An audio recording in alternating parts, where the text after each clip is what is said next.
Good day sa lahat. Ngayong araw ay nais ko lang ibahagi ang simpleng kwento na naging karanasan ko noon na tumatak sa aking isipan. Gayunpaman, hindi ko alam kung may makukuha ba kayo sa aking kwento, pero sigurado kung mawawala ang stress at problema ninyo pansamantala. Itago niyo na lang ako sa pangalang Jason. 40 anyos na sa ngayon. May asawa at may 2 anak na lalaki. Pero dahil sa family planning, nagpasara agad si Mrs. at baka hindi namin makayanang buhayin ang pamilya namin kung sakaling may dumagdag pa sa amin. Ang panganay ko ay 5 taong gulang at ang bunso ay 3 taong gulang pa lang. Kapag nasa trabaho kami ni Mrs., ay ang nanay niya ang nagbabantay sa mga bata. Ang misis ko ay hindi naman kagandahan, pero hindi rin naman pangit. Masasabi kong mabait siya at malambing, kaya ako siya nagustuhan. Nagtatrabaho siya bilang kahera sa isang supermarket dito sa Makati, kung saan ko siya nakilala. Dahil kasi dito kami namimili ng mga amo ko.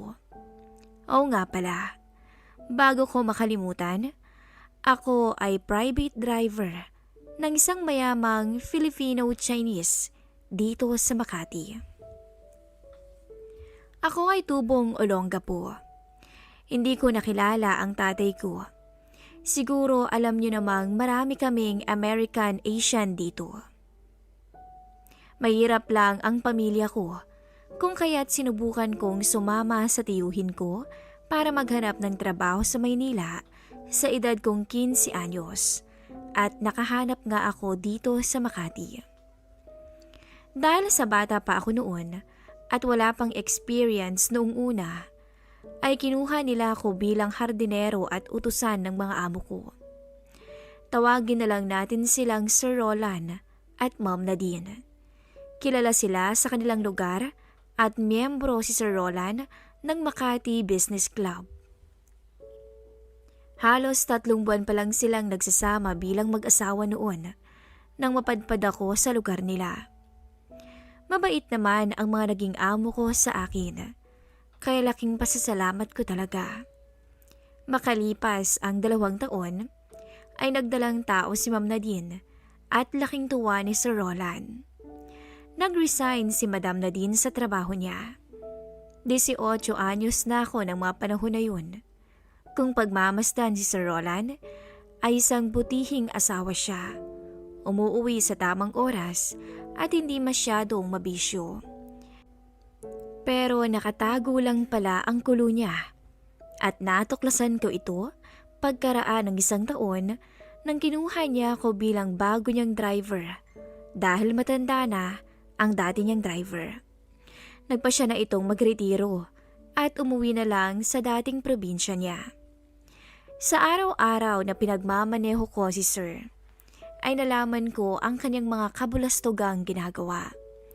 Mula sa kanyang sekretarya at isa-isa niyang sales executive na palihim niyang inaasawa minsan sa kanyang opisina o kaya sa mga hotel na pinupuntahan namin.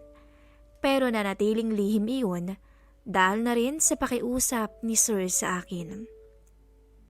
Wala akong magawa kundi sumunod sa gusto niya. Isa lang akong hamak na empleyado na maaari niyang tanggalin kapag hindi niya nagustuhan ang trabaho ko o ang ginawa ko. Minsan ay binibigyan ako ni Sir ng pambili ng mga gamit na kailangan ko. Hindi rin nakaligtas sa akin ang mga sikreto niyang pakikipagkita sa magagandang babae na ka-village niya sa Forbes Park. Swerte naman ni Sir, sabi ko sa sarili ko. At madaling lumipas ang buwan, isinilang ni Madam ang isang batang babae. Lalong nagpakita ng gila si Sir sa kanyang misis at lalong inaagahan ang pag-uwi sa bahay. Si Ma'am na din mismo ang nag-aasikaso sa baby na pinangalanan niyang Luisa. Napako ang oras ni Madam sa pag-aaruga ng kanyang anak na si Luisa. Mabilis na lumipas ang panahon at nagdalaga na si Luisa. Pinag-aral siya ng kanyang magulang mula pagkabata sa St. Scholastica sa Taft. Simula nang mag-high school na si Luisa, ay ayaw na niya ng bus service, kaya nautusan ako ni Sir na magmaneho para sa kanya. Total ay malaki naman na daw siya at hindi daw nila pwedeng ipagkatiwala ang anak nila sa ibang tao. Parang natuwa ako sa sinabi ni Sir, pero nagkunwari akong nag-aalala sa kanya. Pero tinanggap ko na dahil siya ang amo ko. Si Ma'am na din naman ay sinubukang bumalik sa dati niyang trabaho. Dahil sa kilala ang kanyang asawa, ay mas mataas na posisyon ang inalok nila dito.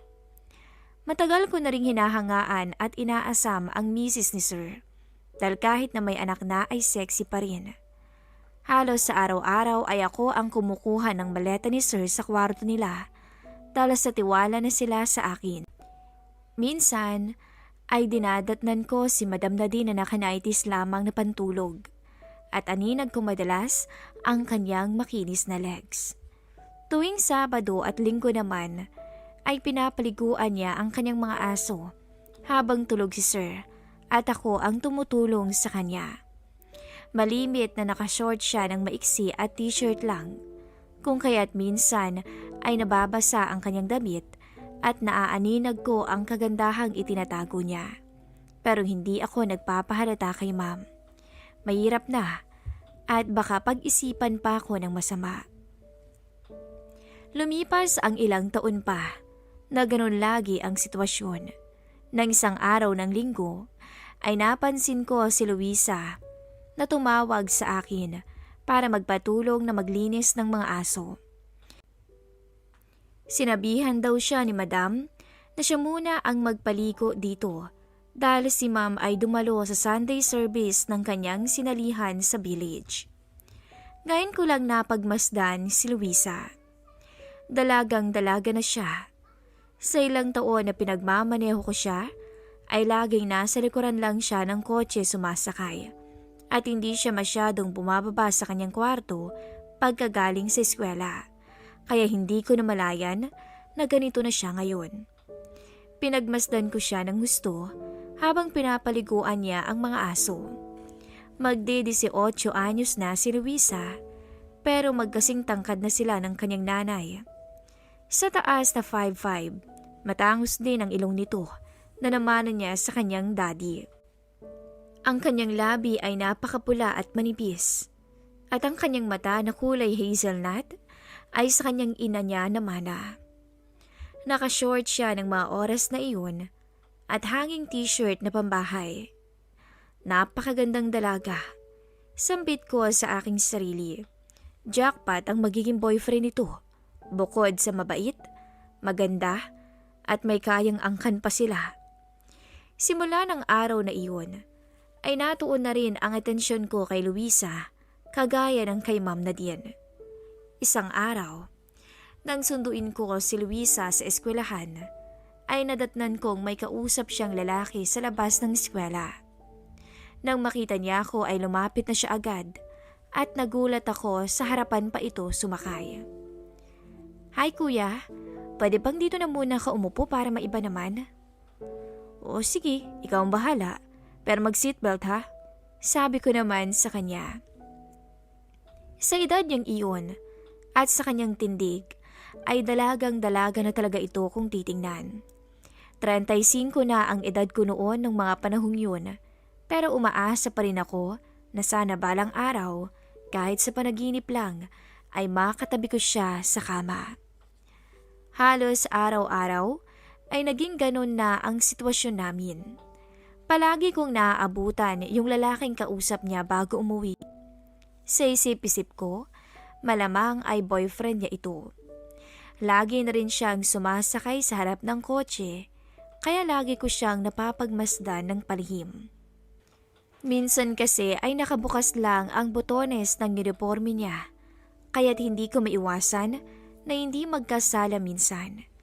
Sa kinis at malapor sila ng kutis niya, ay kahit ang katulad kong may edad na, ay matatalo at matatalo talaga ng sariling kahinaan.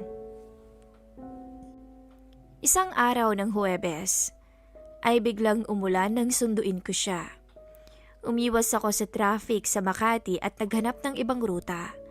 Pero biglang bumuhos pa ang malakas na ulan habang binabagtas ko ang daan papuntang Makati. Dahil sa halos wala na akong makita at dahil hindi na kaya ng wiper, ay sinabihan ko si Luisa na itabi muna at pumayag naman siya. Itinabi ko ang sasakyan sa may parking lot na dinaanan kong village. Maya-maya ay nagkwentuhan kami at napunta kami sa pagmamahalan at buhay pag-ibig. Kuya, kumusta na kayo ng asawa mo? Malambing na sambit ng dalaga. Okay lang naman kami, bakit mo naman naitanong? Sagot ko. Wala naman. Masarap ka siguro magmahal, no? Oo naman. Bakit kayo ba ng boyfriend mo? Nagmamahalan ba talaga kayo? Tanong ko. Oo naman. Halos mabaliw na nga sa akin yun eh. Sabay ngiti ng dalaga sa akin. Kasi maganda at mabait ka. Kaya marami pa rin nanliligaw kahit alam na may boyfriend ka na. Sambit ko. Hindi lang yun. Katawan ko nga lang yata yung gusto nila eh. Hindi naman siguro. Sagot ko. Siguro dahil sa magaling din akong humalik. Kung gusto mo, bakit natin hindi itry? Okay lang ba? Pilyong biro ng dalaga sa akin. Nagulat pa ako nang marinig ko ang sinabi niyang yun. Bigla akong nawala sa sarili at hindi ko inasahan ang sarili ko na magagawa kong hilahin ang batok nito palapit sa mukha ko para isakatuparan ang biro niya. Pero nagulat ako dahil tumugon naman agad ito at hindi ako inawat. Sa puntong yun, mas lalong lumakas ang loob ko. Iniusog ko ang upuan ko paatras at hinila ko siya pasampasakin. Lumakas bigla ang paghanga o paghinga ni Luisa. Halata ko ang nerbiyos sa kanya. Pero isang ngiti ang bumungad sa akin na tila nagsasabing ituloy ko. Ilang sandali pa ay namalayan ko na lang na nakayakap na si Luisa sa akin kasabay ng pag-uga ng sasakyan namin. Kahit malakas ang ulan, ay nakasindi ang aircon. Dalaga po kami pawisan sa nakaw at pambihirang sandali. Ako naman ay sinamantala na ang sandaling yun dahil baka hindi na maulit pa. Eksaktong tumigil na ang ulan nang makontento at mahimasmasan kaming dalawa. Agad ko siyang pinag-ayos ng uniforme at pinaandar ko naman ang sasakyan.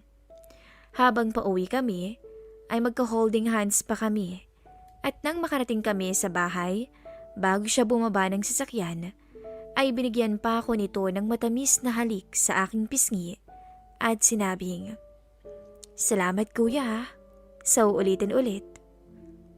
Oo naman, basta ba ikaw eh? Sabay ngiti ko sa kanya. Ilang ulit pa na may namagitan sa amin ng dalagang anak ng aking amo.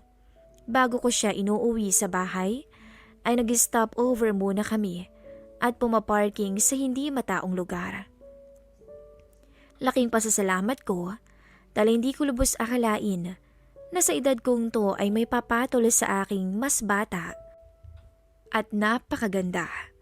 Kaya doon ko naisip na napakaswerte ko talagang lalaki. Pero kahit ganun, hindi naman ako abusado dahil nang magka-boyfriend na si Luisa, ay iniwasan ko na rin ang dating pakikisama namin sa isa't isa. Hanggang dito na lamang po ang ibinahagi kong istorya at maraming salamat.